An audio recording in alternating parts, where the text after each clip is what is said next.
از بینندگان عزیز خواهش کردند در نزد مسجد از برای خدا وقتی که روز جمعه است یا که کدام وقتی نمازی که هست شما راهی اساسی رو بند نکنید. این گناه است، نمازتون قبول نمی شود، عبادتتون قبول نمی شود. پیامبر علیه السلام میگه کسی که اگر چیزی بدبوی خورده باشد، سیر یا پیاز، مسجد ما نیاید. وقتی یک چیزی بدبویی که عذر میرسوند به قوم میگوید که جماعت نیاید، نمازش رو در خانهش تنها بگذارد، مسجد نیاید، یا نسکی بوگین یا بغلی بوگین یا که دیگر چرا در نماز جمعه خصوصا سنت است غسل کردن، آبوزی کردن یا که خوشبویی کردن، به خاطر کسی رو عذر نرسونید.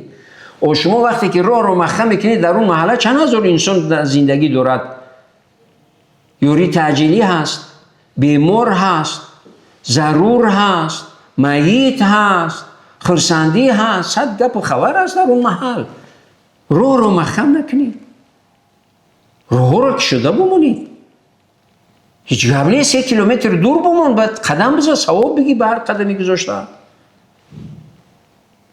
و پیش یا که حاضرم بسیار انسانایی هستن که قدم میزنن، هم سلامتی هست هم هر قدمش اجر دارد.